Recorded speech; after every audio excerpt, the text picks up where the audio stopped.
Hello and welcome to episode 4 of Is It Funny? This week's episode will be mostly about Beyond the Fringe, and largely about Peter Cook because that's unavoidable. It may only be part 1 of Beyond the Fringe too. First, there was Monty Python. Monty Python led me to records, looking for Monty Python records, and then finding other things that were related. And one of the first ones was A Poke in the Eye with a Sharp Stick, which was the LP commemorating the first charity concert for Amnesty International. It was later filmed and recorded as something called Pleasure at Her Majesty's because it was at Her Majesty's Theatre. And there was a lot of overlap between those two things. And I'm pretty sure, and again, here's where, never trust memory, but I'm pretty sure that came first. And then I found the first LP for Beyond the Fringe, which for a long time was the only way that I knew it. Pleasure at Her Majesty introduced me to not only Peter Cook, but also Eleanor Bron and John Fortune, who are also in it. Maybe Neil Innes, or maybe Neil Innes was at a later one, and Rowan Atkinson, who I didn't know anything about too. So it's all connected, and many of the same people keep showing up in the same names. And yes, there'll definitely be an episode about Eleanor Bron, and probably Eleanor Bron's work with John Fortune as well. And then there's John Bird, who's always, in my mind, still sometimes gets confused. John Bird, John Fortune, people with the same first name, I'm often confused about. Beyond the Fringe is really the starting point for what was known as the satire boom, and this in 1962, and certainly there were things before it. This is really where it took off, the satire boom, in large part because of the success of Beyond the Fringe. If you want to read more about the satire boom, there's certainly Humphrey Carpenter's book, A Great Silly Grin.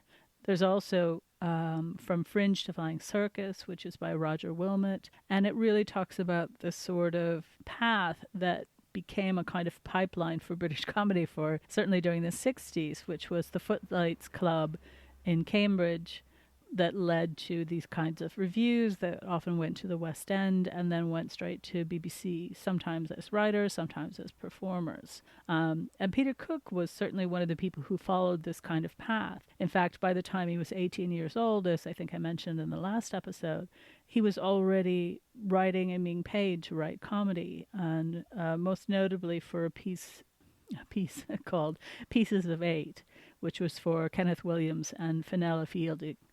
And so he felt rather well on the way on his career, even though he was still supposed to be training to enter the Foreign Service, something we have in common because I was at one point supposed to go into the State Department, and I don't know if it's an interesting tale or not, so I'll save that for some other time. So the satire boom. It was not just irreverent. It was really poking quite directly at the establishment, which is why Peter Cook later bought a club and called it that. It came about, Beyond the Fringe came about because of this kind of low-budget approach to creating content for, not only for the festival at Edinburgh, which is where Beyond the Fringe started out, but also in moving shows to the West End, with the kind of safety net of having this Oxbridge connection, because these things often come about because people knew each other. And this is really where that class consciousness comes together. When we think about the sort of beginning of Beyond the Fringe, one of the people responsible was John Bassett, who was assistant to the chief of the Edinburgh Festival, Robert Ponsonby, an old Etonian, and Bassett's wife, I think it was, knew Jonathan Miller, and so there were connections there sort of behind the scene.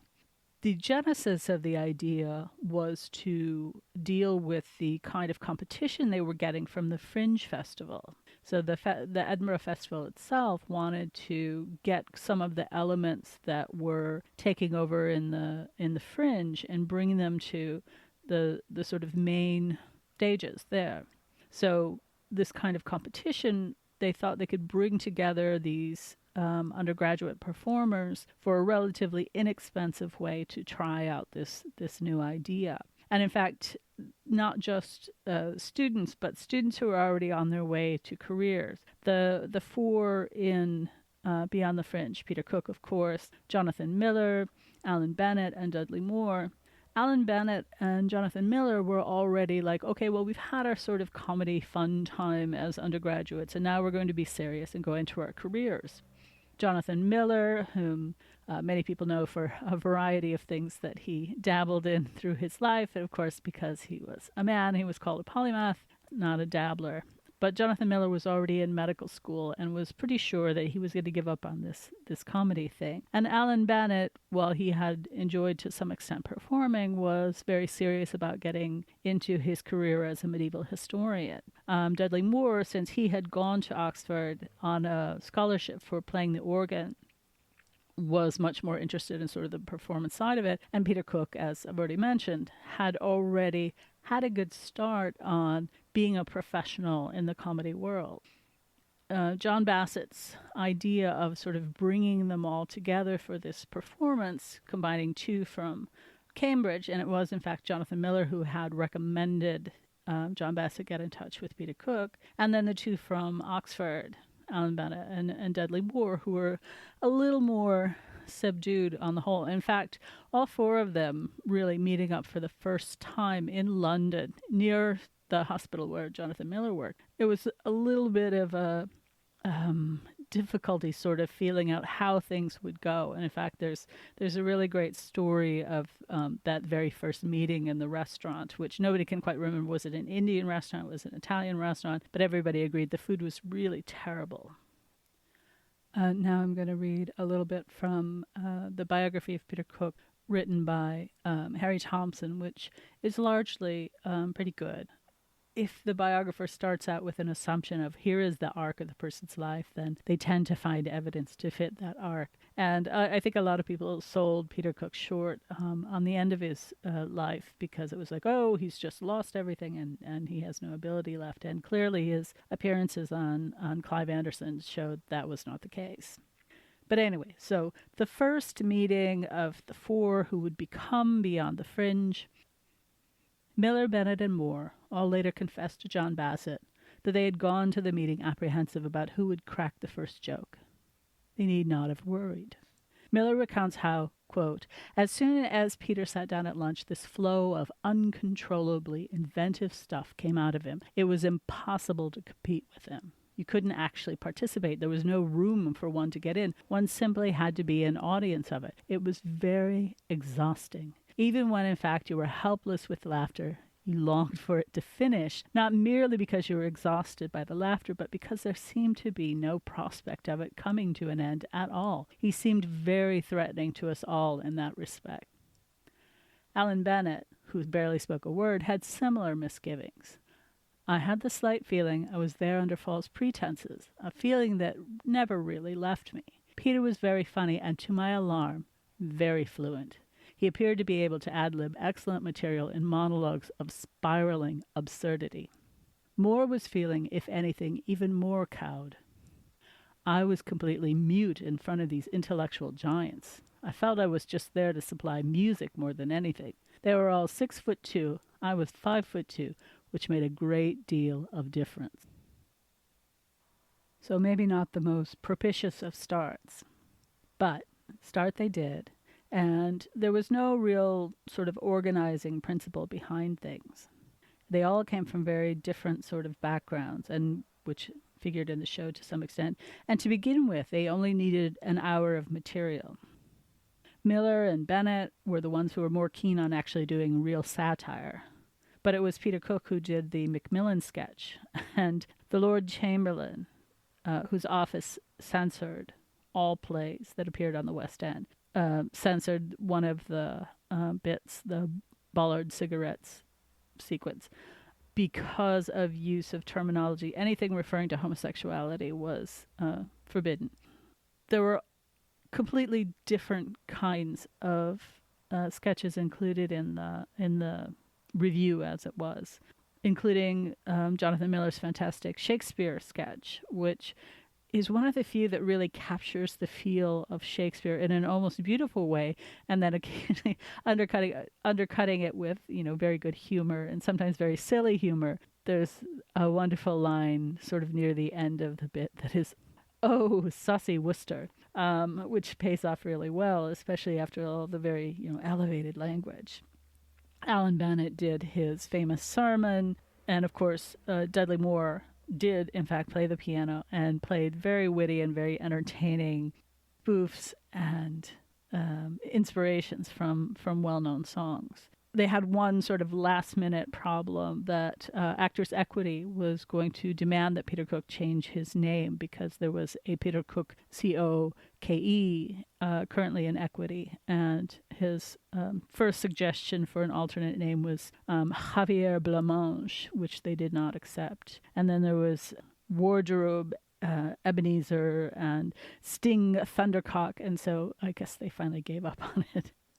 The final track listing that's on the LP, which is my first experience of this, is Ballard, which is the cigarette ad, which is very, very camp actors preparing, in very, sort of what we would consider very cliched, sort of very lovey, if you know the term.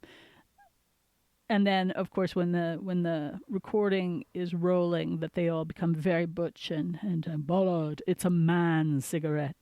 The next bit is a sketch that has to do with working for the tabloids, which, of course, Lord Beaverbrook was very well known at the time, and it's about sort of having that kind of integrity, and Alan Bennett's character, of course, saying, well, I gave all that up because I couldn't possibly continue doing it. And Peter Cook's character saying, well, that's great, but we don't all come into 100,000 on our 21st birthday, so that we can't possibly give it up.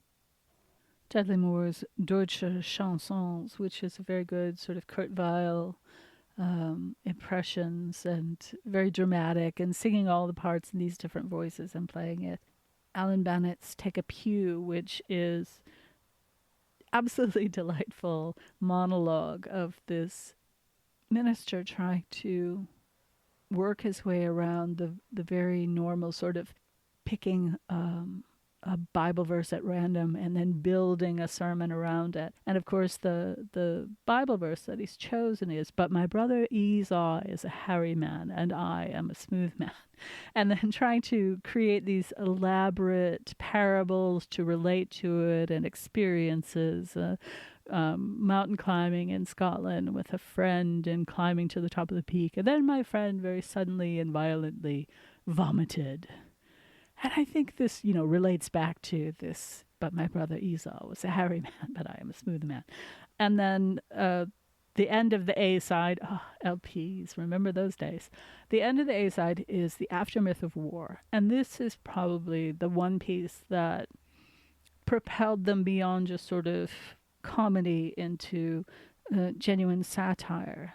The Beaverbrook stuff as well. But this really, because there's this whole mythology, which again, in these Brexit times is getting called upon again, that sort of Dunkirk spirit.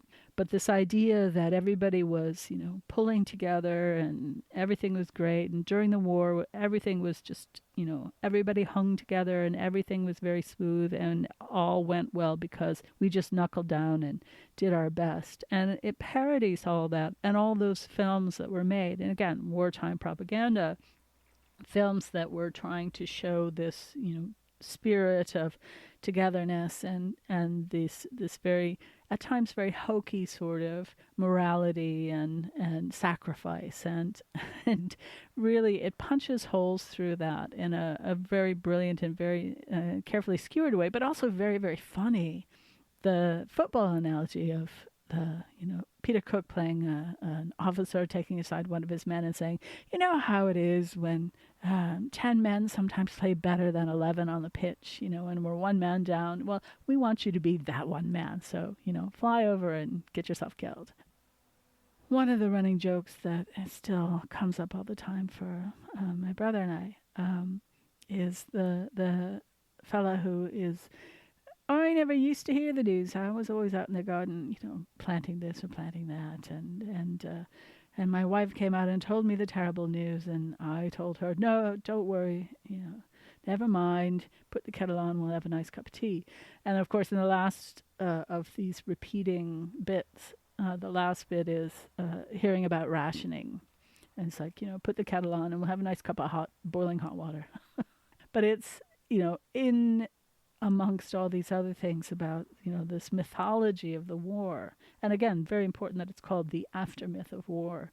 That aftermath really hangs on for a long time in convincing people that during rationing that continued after the war and with other sort of societal controls going on, that, but it's all in support of, good old Britain, and we've got to really hang together and do this kind of thing. And the strength of that and the undermining of it that comes through this bit is really, really powerful. And you can see why it had a real success with the audience. Another piece that quickly had a very popular response pulled on a character that actually Peter Cook had created in school, which he called sometimes Groke, but later became E.L. Wisty.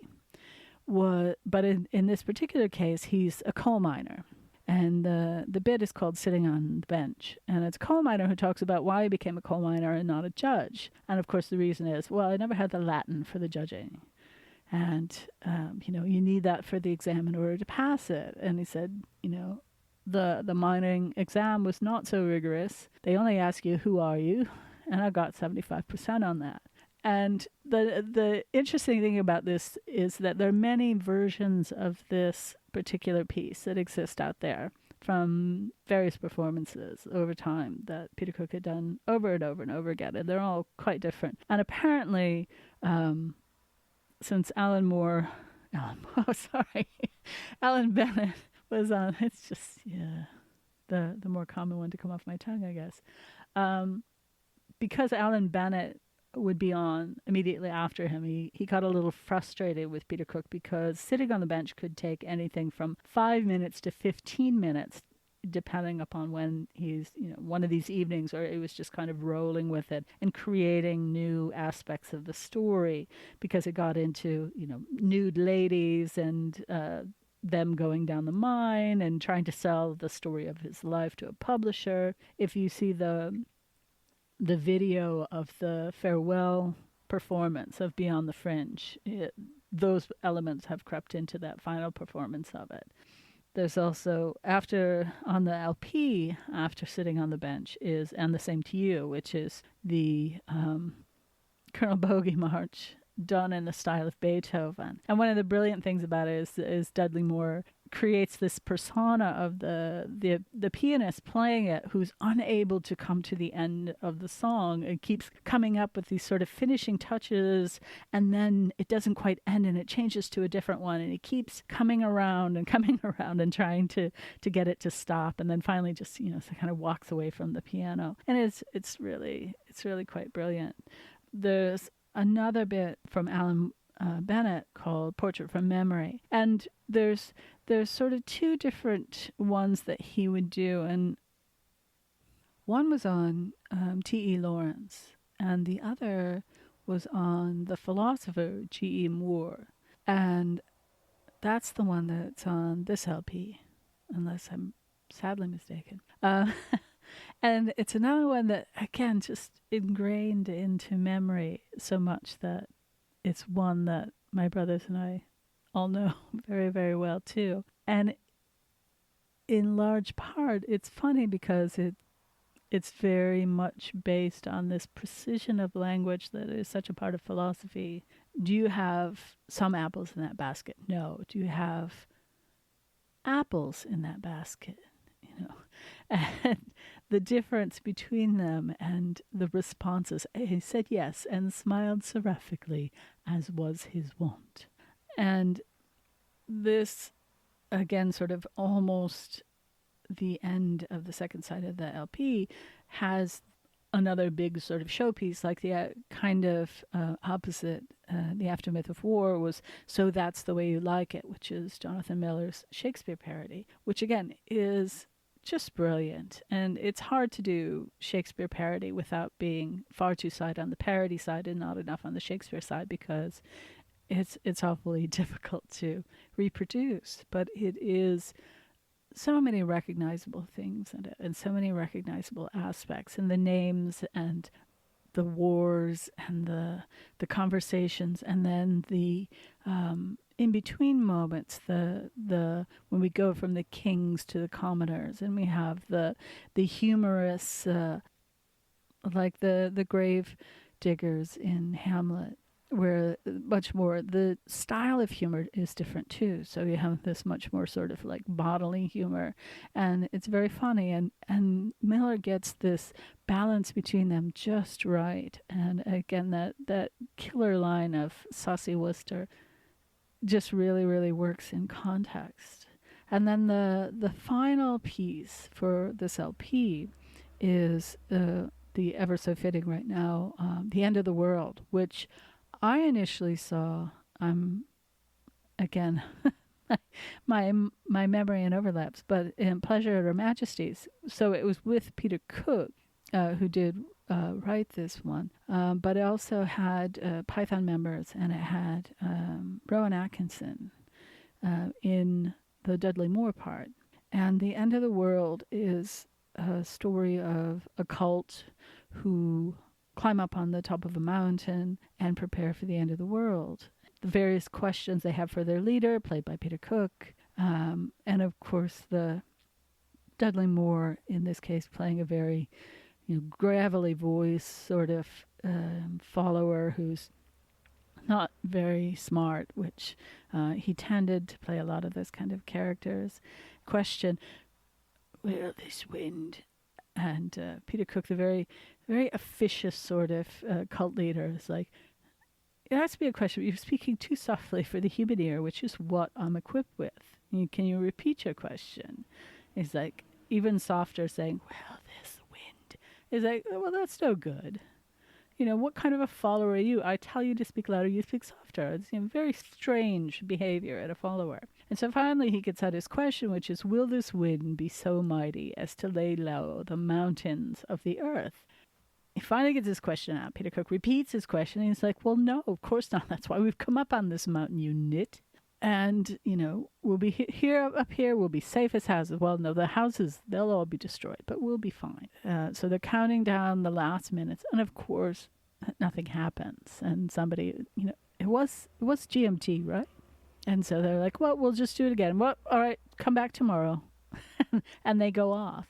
So again, it's a very interesting group of very, very different little sketches.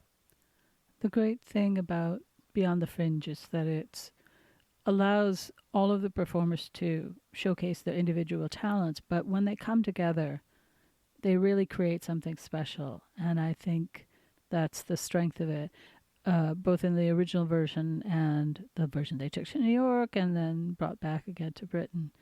It's well worth checking out if you're not familiar with it. You can get it on recordings. You can also get the video, as I mentioned, of the final performance, which I was sitting watching last night to remember all of the things that were in it.